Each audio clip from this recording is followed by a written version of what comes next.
Once upon a time, in a land far, far away, there lived three little pigs. They lived with their mother in a barn. It was a rather big, spacious barn, red, great gabled roof. Oh, it was a lovely barn, terrifically sturdy, very, very, very fine structure.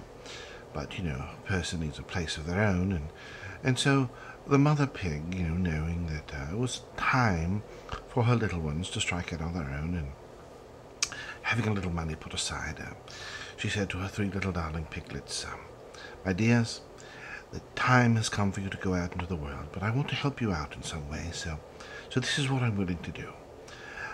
I would like to build you a house, a home of your own, something as good and rich and fine a place that will serve your needs every bit as well as this great and magnificent barn does for me. So tell me, my dears, what kind of home shall I build for you? What would you like?"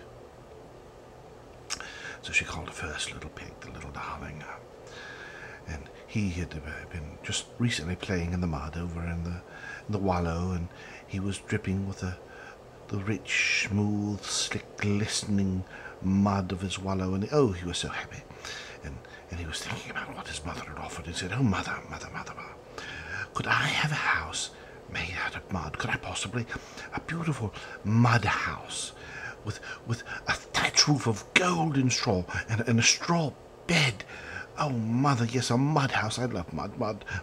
Could I have a mud house? Oh, pretty please, mother, a mud house." And his mother said, "Well, yes, of course, dear.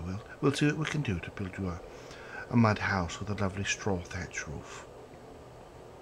So she turned to her second child, a little piglet, and said, "My dear, what kind of house would you like?" The little pig thought a moment. She'd been at the trough, and she was munching on a piece of cabbage. And the thought struck her mother.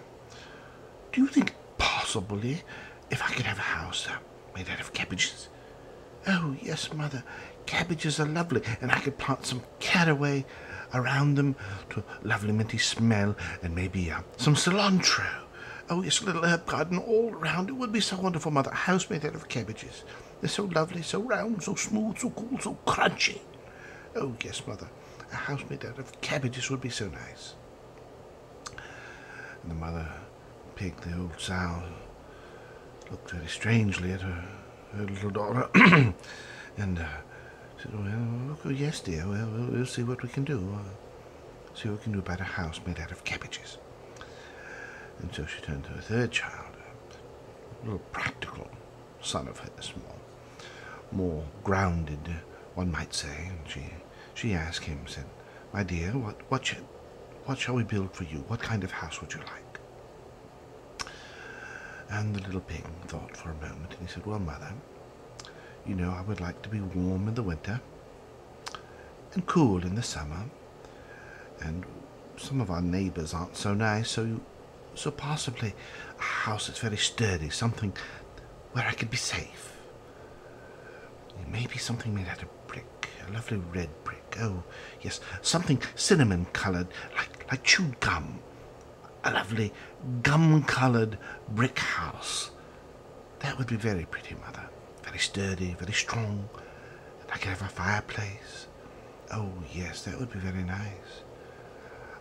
And maybe some extra rooms for you and for my brother and sister when you come to visit. A sturdy little brick house. Oh, that would be a wonderful thing, mother, if you could afford it." And the mother said, "Well, we'll see what we can do, my dear." And sure enough, she built the homes as each of her little darling piglets had requested. For the first little pig, she had a house made entirely out of mud. She thatched it with straw. She put a lovely little straw bed inside. It was very comfortable, very cozy. And she had it all smoothed down and slicked over, and had little fancy designs pressed into the mud. It was a lovely little house. Oh, it was quite nice. And for the second little pig, that was a little more difficult. Cabbages, you see, don't stick together very well. and so she had to think about a way to arrange it. So she had them threaded upon dowels, upon sticks, as it were, and set in racks, sort of slightly in opposition to one another, and then she ran like a seam of garlic paste between them to the seams, that's very sticky, and so she made a house that way, and of course, the cabbage leaves. I mean, that was a very inspiring shape for a roof, which she managed. It took some doing, but yes, and in time she was able to make a lovely little house made entirely out of cabbages. Of course, the fireplace for that house was out of the question. You simply cooked every one, and, well, living in a house of cooked cabbages is not very comfortable, and it smells after a while. So she began on the third little pig's house, the house made out of brick, and she got this beautiful brick, this lovely mottled colour, mostly red, like the chewed gum the little pig wanted, that reddish, maroonish colour, but not quite, and it was mottled, had little splotches of ochre, and yellow, and orange, and little spots of umber. Oh, it was a lovely little brick. And she had a fireplace made out of a yellow brick inside. It was very nice, very nice. And she had the doorway cunningly arched, like a keystone, and made capitals and reinforced the corners of the house with little brick columns. It was quite a lovely house. And for the roof, it was a surprise. So yes, she got some German shale to make the roof. It was a very sturdy roof. Oh yes. And where she lived, getting shale was quite a feat. And to surprise her little piglet, she had installed an indoor heated mud wallow.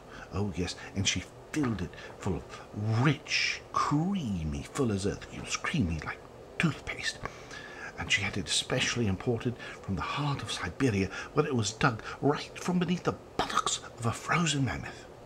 Oh yes, it was a lovely house, all the way around. The brick house was an achievement. It was artistry.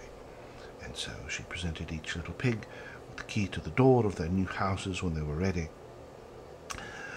And they were quite happy. Oh yes, they were quite happy with their gifts, and they were very pleased that they'd had such a wondrous and generous mother given to them.